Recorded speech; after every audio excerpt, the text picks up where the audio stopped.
한때 김정은의 성군 정치는 김정일의 사망과 함께 위기에 봉착했다. 아버지로부터 체제를 이어받은 김정은은 군의 영향력을 줄이고 당이 중심이 되는 일종의 체제 변혁을 도모했다. 그러나 고모부 장성택 사건과 장성택 총살 과정에서 군 중심의 체제에서 당이 중심이 되는 체제 변혁을 완성할 수가 없었다. 그 이유는 장성택이 군부 중심으로 운영되던 북한의 모든 이권체계를 당 중심으로 끌어당겼고 그 과정에서 중국과 손잡고 북한의 체제 변혁을 도모했기 때문이다. 일련의 과정에서 심각한 권력 불안을 느낀 조카 김정은은 군부의 힘을 얻고서 고모부를 총살시켰다. 따라서 본의 아니게 북한 군부의 힘은 김정은의 의도와 달리 당보다도 더욱 강해졌다. 이후 겉으로는 북한 노동당이 북한 군부를 접수하고 있다는 정치적 선전을 전격적으로 강화하고 나섰지만 이는 환원해보면 여전히 김정은의 통치는 군부의 지지를 벗어나지 못하고 있다는 수면 밑의 사실들을 오히려 입증해주는 상징적 의미가 되었다. 김정은은 미국 트럼프 대통령과의 협상에서 겉으로는 화려한 국제적 외교 명성을 얻었지만 실질적으로 북한 주민들을 먹여 살릴 수 있는 재원은 전혀 얻어내지 못했다. 오히려 대북 국제제재는 더욱 강화되었다.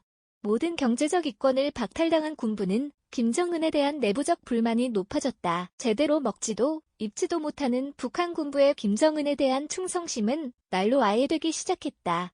다급해진 김정은은 자신의 준위부대를 풀어서 군부의 수장들을 처형하고 세대 교체를 단행했다. 그 결과 북한 군부는 김정은이 단행하는 과감한 숙청 작업에 겁을 먹고 겉으로는 김정은에게 충성을 맹세하고 있지만 내부적으로는 불만이 점점 더 커졌다. 그렇지만 이런 위기 상황에서 김정은이 다시 당 중심의 체제 선언을 바꾸어 군부 중심으로의 체제 변화를 도모할 수는 없다. 이는 만약 군부가 이미 망가질 대로 망가진 북한 경제를 다시 장악할 경우 군부가 당을 넘어서는 폭력적인 권력 조직으로 탈바꿈될 가능성이 높다. 급기야 북한 군부가 백두혈통 김씨 집안을 능가하는 북한 최대의 권력 조직이 될 수도 있기 때문이다. 체제 변혁 위기에 당면한 김정은은 최근 숨어있다가 다시 나타나고 또 다시 숨어버리는 변칙적인 통치 과정을 통해 유일하게 자신이 믿을 수 있는 김여정을 내세워 당이 중심이 되는 새로운 변화를 찾고 있다.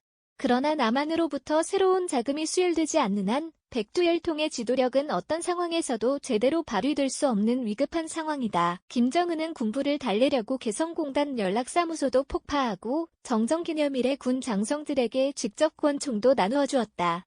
하지만 근본적으로 통치 자금 문제가 풀리지 않고 경제적인 사면초가 상황이 해결되지 않는 한 이는 결국 초라한 미봉책에 불과하다.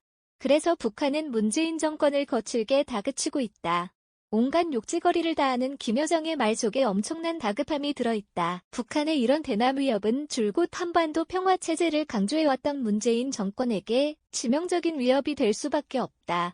그래서 문재인 정권은 박지원, 이인영, 서훈으로 이어지는 대북관계 개선과 지원을 위한 삼두마차로 올인 하며 북한의 다급함에 충실히 호응하고 있다. 앞으로 문재인 정권은 두 가지 형태에서 북한에 대한 나름의 진정성을 보일 것 같다. 하나는 당초 50억 달러의 방위비를 요구했던 미국이 13억 달러 수준에서 협의하자고 대폭적인 삭감을 제안하였지만 아직까지 한국 정부가 아무런 대응을 하지 않고 있다는 점에서 찾아볼 수 있다. 이는 방위비 증액 문제와 이로 인한 한국 국민들의 반미 감정을 고취시켜 한미동맹 관계에 상당한 타격을 줄 것이다. 문 정부 의도는 이후 궁극적으로 미군이 한국에서 상당 부분 철수하거나 한미동맹의 전략적 기능을 대폭 축소시키려는 것이다. 이런 의도는 당연히 북한을 만족시킬 수 있다. 두 번째는 새로 꾸려진 박에서 대북 삼두마차를 통해 북한에 대한 국제제재를 우회하면서 북한 정권에 대해 실질적인 경제적 혜택을 주는 것이다. 그러나 문재인 정권은 이 두 가지 문제를 해결하기 위해서는 일단 한국 내에서 제도적 차원에서의 체제 변혁을 앞당겨야 한다. 한국 사회 내에서 새로운 제도적 장치들을 마련하지 못할 경우, 다시 말해 한국의 주권자들로부터 통치 정당성을 확보하지 못할 경우 문재인 정권 단독으로 국내외적으로 얽혀있는 대북 억압 체인들을 풀어낼 수는 없다. 그래서 어쩌면 현재 남과 북이 동시에 일종의 체제 변혁의 위기 상황에 같이 놓여있다고 볼 수 있다. 다시 말해 북한 김정은의 권력유지 시간대와 남한 문재인 정권의 권력유지 시간대가 상호 깊이 맞물려 있다고도 볼 수 있는 것이다. 그러나 김정은의 문재인 정권에 대한 의심은 여전히 남을 것이다. 이는 문재인 정권이 개헌을 통해서 문 대통령이 재선될 수 있도록 하거나 또 이런저런 법적인 장치들을 통해 문 정권의 실세들이 한국 사회를 장기적으로 지배할 수 있는 상황이 벌어진다면 문 정권 실세들의 생각이 달라질 수 있기 때문이다. 북한의 김정은은 이를 몹시 불안해하고 있는 것이다. 왜냐하면 문재인 대통령을 비롯한 청와대 주사파들이 북한보다 50배 규모의 경제력을 갖춘 한국을 완전히 장악할 경우 북한을 종속시키는 자신들의 사회주의 또는 전체주의 세상을 한반도 전역에서 실현하려는 야욕을 보일 수도 있기 때문이다.